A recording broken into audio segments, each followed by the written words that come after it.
Ang Changlayong Moon Gate ay isa sa 4 na gate ng Suwon Hwasong at nasira ang lupa noong 8 ng Mayo taong 1775, Jungjo 11, at natapos noong 17 ng Oktubre. Ang ibig sabihin ng Changlayong ay Changlayong, na tumutukoy sa isang asul na dragon na ang kahulugan ay silangan. Upang maprotektahan ang pader ng kastilyo, nakasalansan si Ong Sang sa hugis kalahating buwan. Isang pader na bato, na matatagpuan sa kaliwang bahagi ng mga arched gate sa Ong Sang, ay nakaukit ng mga pangalan ng mga opisyal na namamahala sa pagtatayo ng kastilyo. Ang Changlayong Moon ay ang silangang tarangkahan ng Hwasong Fortress. Ang Changlayong ay literal na nangangahulugang asul na dragon, isang mapalad, mythological na tagapag-alaga na hayop ng silangan. Isa sa 4 na pintuan ng Hwasong Fortress, ang Changlayong Moon ay itinayo noong 1795. Kung titingnan sa labas, ang Changlayong Moon Gate ay matatagpuan sa isang lugar na kurbadang papasok. Ang nakausli na kaliwa at kanang pader ay natural na nagsisilbing kastilyo upang protektahan ang tarangkahan.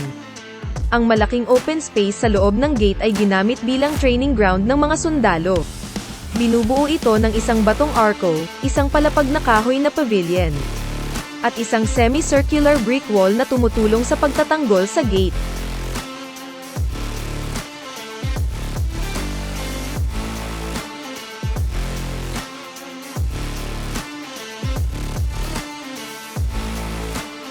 Isang matataas na bantayan ang itinayo malapit sa Changlayong Moon upang matano ang kalapit na lugar.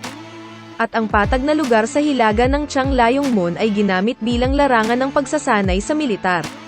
Ang mga pangalan ng mga kasama sa pagtatayo ay nakasulat sa batong dingding ng tarangkahan.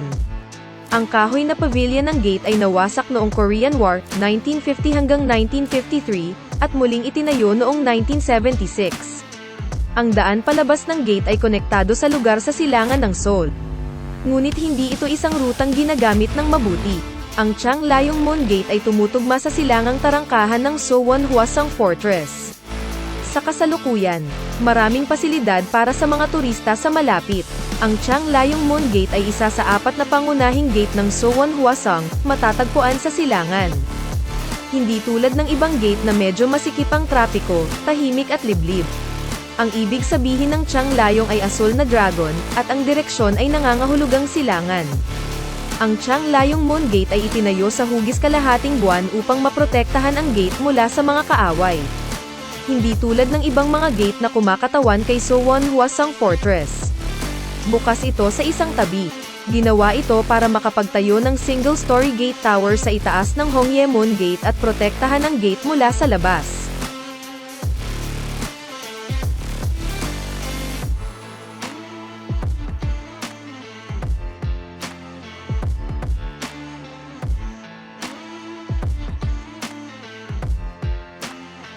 Ang Ong Sang Fortress sa silangan ng Changlayong Moon Gate ay may taas na 2.9 na metro at circumference na 17.2 na metro.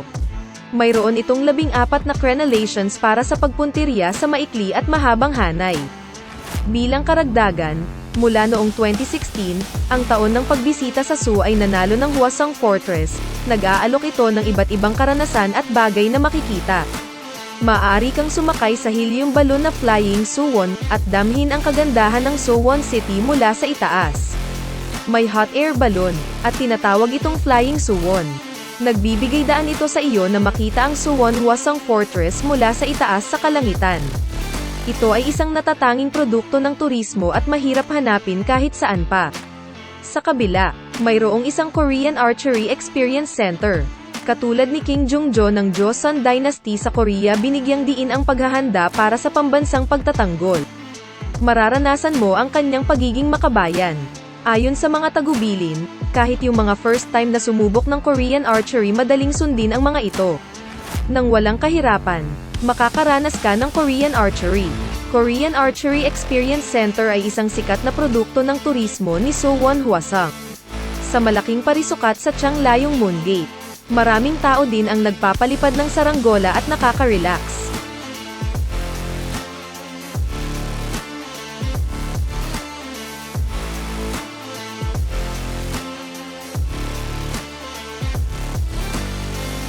Haring Jungjo ng Joseon Dynasty pagtatangka na magtayo ng Suwon Hwasong Fortress at pagtiyak na ang kaligtasan ay isang pangunahing prioridad.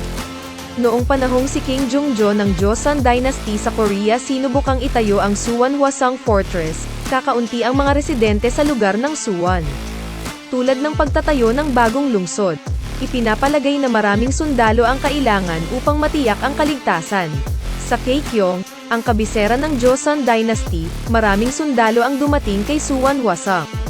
Gayunpaman, dahil marami pang sundalo ang kailangang ilagay sa malaking Suwon Hwasong Fortress sa pamamagitan ng pagsasanay ng mga bagong sundalo, ipinapalagay na kailangan ang isang military training site tulad ng Dongjangde.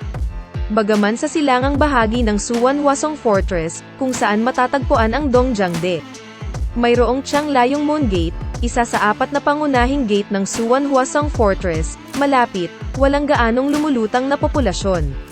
Kaya ito ay naisip na isang angkop na lokasyon para sa pagsasanay militar. Kahit ngayon, malapit sa Dongjangde mayroong maraming bakanteng espasyo, sa tingin ko. Posible rin ang malawakang pagsasanay sa militar.